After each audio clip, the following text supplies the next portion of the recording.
Hello everyone, my name is Kate. I'm 24 years old, living in Seattle, Washington, and I work as a tech entrepreneur now, running my own software firm that specializes in innovative app development. But it wasn't always like this.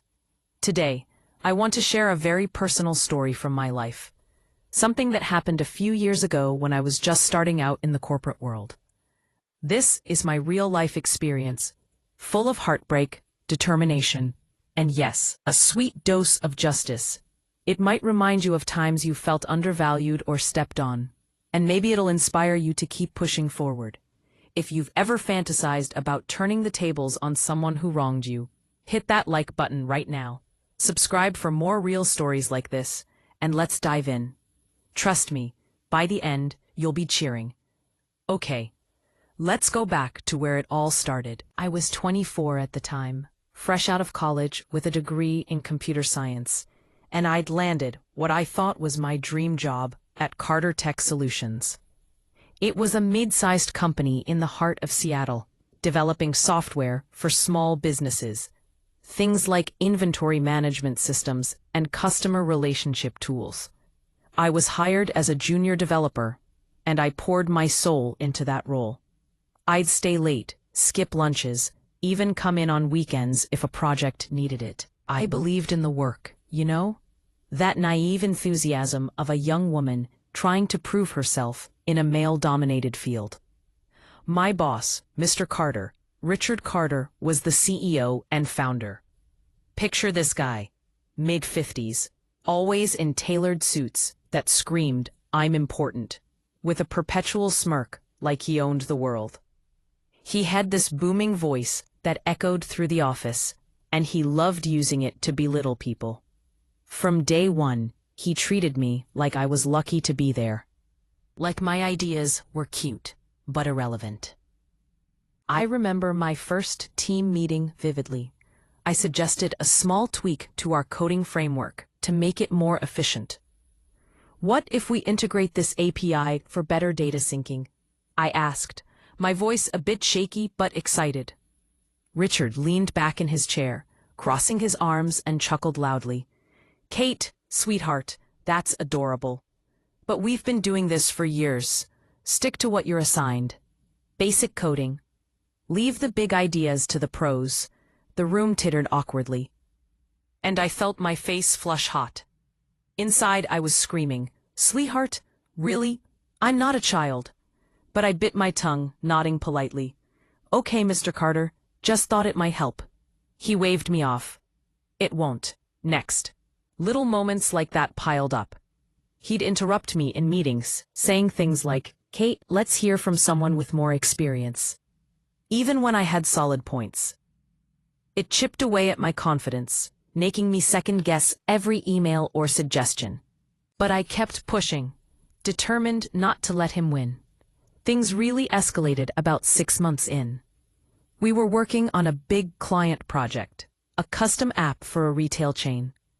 I was responsible for the back-end integration, and I'd flagged a potential bug in the code early on. I remember sitting in my cubicle, staring at the screen, my fingers hovering over the keyboard. This could crash everything, I muttered to myself. So I scheduled a quick one-on-one with Richard. Knocking on his office door, I poked my head in. "Mr. Carter, got a minute? There's an issue with the framework compatibility. If we delay the launch by just 1 day, I can fix it properly." He didn't even look up from his computer, just grunted. "Delay? Tate, do you know how much that costs? Handle it yourself. We're on deadline. If you can't keep up, maybe this isn't the job for you." His words hit like a slap. I stood there, gripping the doorframe, my knuckles turning white. "But sir, I really think—" He finally glanced up, eyes narrowing. I said, "Handle it. Now go." I backed out, heart sinking, thinking, fine, I'll make it work somehow. So I did. I worked through the night, tweaking and testing, my eyes burning from the screen glare, coffee going cold beside me. But the core issue was in the framework he'd insisted on using. It wasn't my code. It was a compatibility problem he'd overlooked. Launch day came, and predictably, the app crashed during the demo. The client was on the video call, their voice booming through the speakers. "What the hell is this? We paid for a working product." Richard's face turned beet red in the conference room. He slammed his fist on the table. "Team, emergency meeting, now." We all crammed into the main conference room, about 50 of us, developers, sales team, even the interns. The air was thick with tension. You could hear the hum of the fluorescent lights and the shuffle of nervous feet on the carpet. My stomach twisted into knots as I sat down, knowing this was bad. Richard stood at the front, pacing like a caged animal. "This is unacceptable. We lost a major client because of incompetence." His eyes scanned the room and locked on me. "Kate, stand up." My legs felt like jelly as I rose, hands clammy. "Mr. Carter, He cut me off, pointing accusingly. "You were in charge of the back end. You pushed flawed code. Explain yourself." I swallowed hard, my voice trembling. I emailed you about the bug weeks ago. I suggested a delay, but you said to proceed. It was the framework." The Rune murmured, but he bellowed over it. "Excuses. You think blaming me fixes this? You're the one who coded it wrong. You're fired, Kate. Clean out your desk and get out. Now. Let this be a lesson to everyone. Mistakes like this won't be tolerated." Tears pricked at my eyes, but I held them back. "This isn't fair, Mr. Carter, I warned you." He smirked, crossing his arms. "Fair? Business isn't fair, kid. You should have done better. Security will escort you if you don't leave quietly." The humiliation burned, every eye on me, pity mixed with shock. I grabbed my bag, whispering to a colleague nearby, "Can you believe this?" She just shook her head sadly. "I'm sorry, N." Walking out of that building, the cool Seattle rain hitting my face, I felt utterly powerless, betrayed. Who was I? Just a young woman trying to make it. And he'd crushed me in front of everyone like I was nothing. That night, alone in my tiny apartment, I curled up on the couch, hugging my knees to my chest. How could he do that? I sobbed to myself. I gave everything, and he threw me away. The disrespect lingered, like a bad taste I couldn't rinse out. Underestimation from men like him wasn't new. I'd faced it in college group projects where guys dismissed my input. But this was public shaming. It fueled a fire in me, a quiet rage that said, "I'll show him. I'll show everyone." The next few weeks were a blur of job applications and self-doubt. I'd wake up with that knot in my stomach, replaying the firing in my head. Maybe I am incompetent, I'd think, staring at my resume. I called my best friend, Sarah, one night, pouring it all out. "He fired me like I was trash, Sarah, in front of everyone." She listened patiently. He's an asshole. You warned him. It's on him." "What are you gonna do now?" I wiped my tears. "I don't know. Apply everywhere, I guess." But her words stuck. "Why not start your own thing? You're brilliant at coding." That conversation planted a seed. One evening, scrolling through LinkedIn, I saw a post about freelance coding gigs. Why not? I thought. I started small, building apps for local businesses on Upwork. My first client was a coffee shop owner named Mike. We met at his shop, the aroma of fresh brews filling the air. "I need a simple ordering app," he said. "Nothing fancy, but reliable." I nodded eagerly. "I can do that. Let's make it user-friendly, easy for your staff and customers." We brainstormed over lattes, and I delivered ahead of schedule. "Kate, this is perfect," he exclaimed when I demoed it. "You're a lifesaver." That praise? It was like balm on my wounds. "Thanks, Mike. Means a lot." Word spread, and soon I was juggling multiple projects. It was exhausting. Late nights coding by lamplight, my fingers aching from typing. The glow of my screen, the only company. I'd talk to myself for motivation. "Come on, one more bug fix. This is your shot." Each success chipped away at that powerlessness. Over the next year, my freelance work evolved into a full-fledged business. I incorporated as Nova Tech Innovations. Nova, for new beginnings. I hired a couple of freelancers, including a guy named Alex, who became my right hand. In our first virtual meeting, I laid out the vision. We're building software that actually works for people. No cutting corners. He grinned. Sounds good, boss. What's the first project? We dove in, collaborating seamlessly. None of Richard's condescension. Meanwhile, I kept tabs on Carter Tech discreetly. Through industry newsletters and mutual connections, I heard they were struggling. A former colleague, Lisa, messaged me once. Hey Ann, things are rough here. Richard's lost 2 more clients. He's yelling more than ever. I replied, Karma, maybe. How's everyone holding up? She sighed in text. Barely. Wish you were still here. It gave me a spark of hope, but I stayed focused on my growth. 2 years in, Novatech hit a milestone. Our first major contract with a national retailer. I remember the pitch meeting. Me in a conference room with their execs. Our app will streamline your inventory like never before, I said confidently. The lead exec leaned forward. Impressive demo, Kate. What's your turnaround time? We negotiated, and I sealed the deal.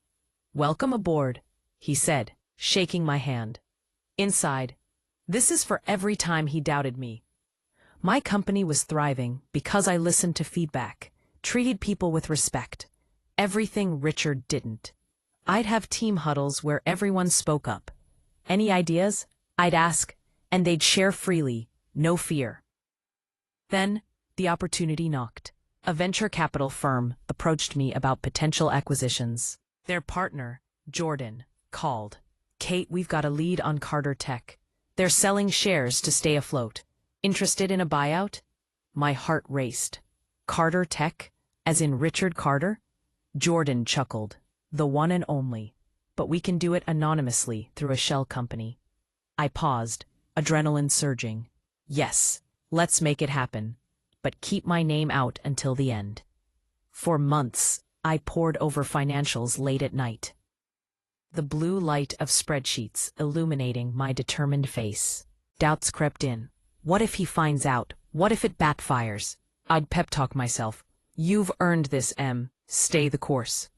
Short emails with Jordan built the tension. Deals progressing. Richard's desperate.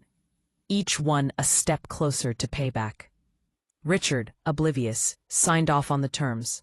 I imagined him in his office, barking at his assistant. This infusion will save us. Tell the team we're back on top. Finally, the shareholder meeting arrived. It was held in a neutral hotel conference room downtown. Neutral ground, but charged with anticipation. I dressed sharp, a tailored blazer over a simple blouse, my hair pulled back, projecting confidence. As I walked in, my heels clicking on the marble floor, I felt a surge of adrenaline. The room smelled of fresh coffee and tension. About 20 people, including Richard at the head of the table, bragging as usual. Ladies and gentlemen, he boomed, adjusting his tie. Our new investors are a game changer. We'll turn this around. Mark my words. I've steered this shit through worse storms. His voice had that same arrogant edge, making my skin crawl. People nodded politely, but I saw the unease in their eyes. One shareholder whispered to another, "Hope he's right this time." Then it was my turn. Jordan introduced me. And now, the representative from the acquiring firm. I stood, heart thumping so loud, I swore the room could hear it. Richard's eyes locked on mine. Confusion flickering, then recognition dawning like a storm cloud. "Tate, what the?" he stammered, his booming voice cracking. The room hushed. You could hear a pin drop. I smiled calmly, walking to the table and sliding the final contract across the polished surface. It skidded to a stop in front of him. "Hello, Mr. Carter. Remember me? The incompetent junior dev you fired in front of the whole company." My voice was steady, but inside, triumph roared. He flipped through the papers frantically, his face paling further. This says you're the majority owner. How? You can't be serious. Anger flashed in his eyes. Did you trick me into this? No tricks, I replied coolly. Just good business. You were so desperate for cash, you didn't check the fine print. Remember when you said I'd never amount to anything, called me sweetheart, and dismissed my ideas? Well, you just sold your company to me. The room erupted in murmurs. One shareholder chuckled openly. Well played. Another started clapping, and it built into full applause.